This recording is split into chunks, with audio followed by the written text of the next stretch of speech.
Ako si Nieva de la Torre, owner sang Ebang's Mushroom Farm diri sa Barangay Balikot, Maayon, Capiz.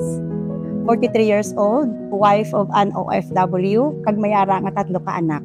Isa ka ARB beneficiary.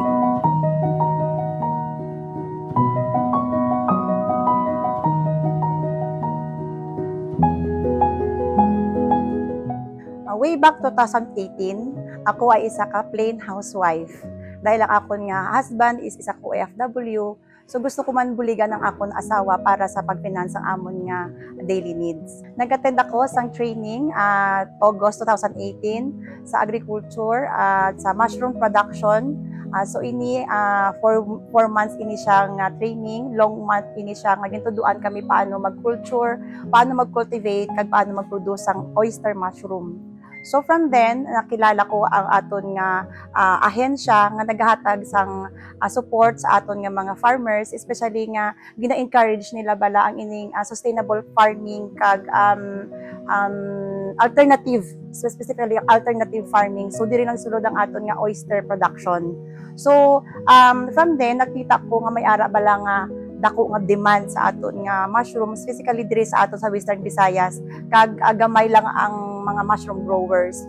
So dahil sa learnings nga nakuha ko sa aton nga pag-training, no, ginhimo ko na siya negosyo. So from the start, nagbakal ako ana isang fruiting bags, and then nag-study ako kung paano ko siya padamuon, patubuon, kag paano ko siya i-market. Dahil sa akong kagustuhan nga magkaroon ng sarili ko nga business, kag nabalaan ko ang pagproduce ang oyster mushroom nga kinahanglan na siya sang low cost. So hindi siya kinahanglan nga may dako ka mga hektarya nga duta, may gamay ka lang nga space, kag available ang atong raw materials, pwede ka gid maka-engage sa sini nga business.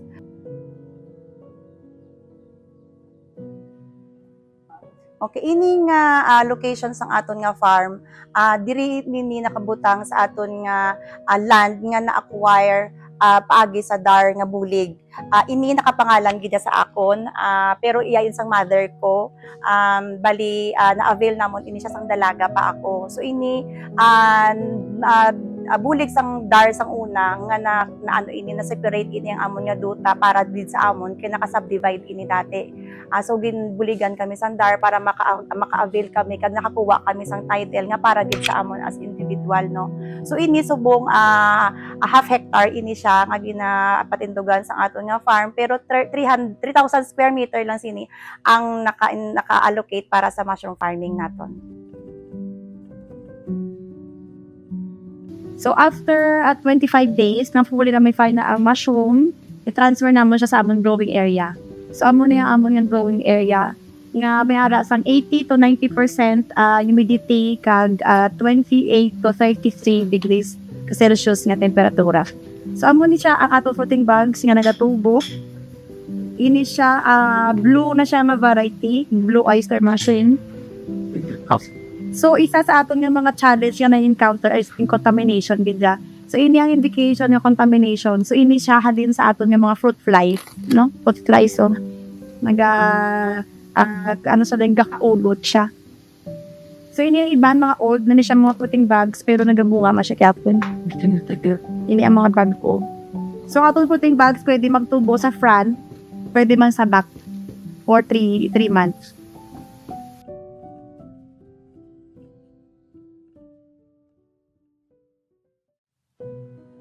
Sa una, ini nga lot is bare lang gid ini sa kampuhan gid ini. So halin kami sa Manila, nagbutang kami dire sa amon nga balay dire, no. So wala gid na sa isip ko yang magkaroon kami dire ng agricultural business or anything man. Ang gusto ko lang tani is mayara kami nga para sa amon. Pero dahil sa siguro sa ang heart namon ara gid sa farming, so gin-utilize namon in ini nga area sa gin-convert namon siya into agricultural or agribusiness. So manami sa feeling kay kumbaga na maximize namon ang ang aton nga duta nga hindi lang dapat siya maging bakante lang. So dapat ma-utilize naton. Kaya ang main purpose gid sang nagkaroon ka ng business, kami sang business is to makabulig sa akon husband para sa amon nga daily needs, kasi syempre para sa amon mga kabataan. Kaglain man gid kung may ara ako ya galingon ko nga kita. Pero hindi ko bala na expect man nga amo ni magiging impact no nga naghahatag ako sa mga trabaho lalo na sa mga kababaihan. So akon subong nga mga tawo may ara ako nga siyam. Anom diri ay regular na. Pag may ara ako nga 3 ka on call, kag may ara pagid ako another 4 pagid nga mga contractual nga nagatrabaho. So isa ina sa amon nga gusto sa akon nga asawa nga makahatag kami sang livelihood program para sa amon mga taga diri gid sa amon. So ang akon pirmi nga gina-hire is taga barangay gid namon no. Sa aton nga mga agrarian reform beneficiaries, gina-encourage ko gid no nga i-utilize gid naton kung pwede lang i-maximize gid naton ang aton nga mga duta nga pwede naton sila i-convert nga para magkaroon kita sa extra nga income. So ang ini nga mga duta nga hindi naton na-utilize, pwede gid naton sila tamnan, pwede man vegetables, pwede man mga fruit trees, o pwede man kahit ano nga mga crops nga pwede nga makahatag sa aton sang livelihood no.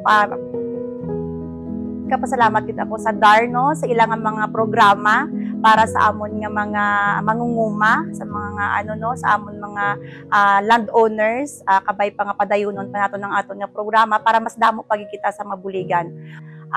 Sa aton nga mga nanay, sa aton nga mga asawa, madamo nga salamat sa inyong suporta, kag sa mga supporters sa Ebang's Mushroom Farm sa padayon nga pagtangkilik sa amon produkto. Thank you.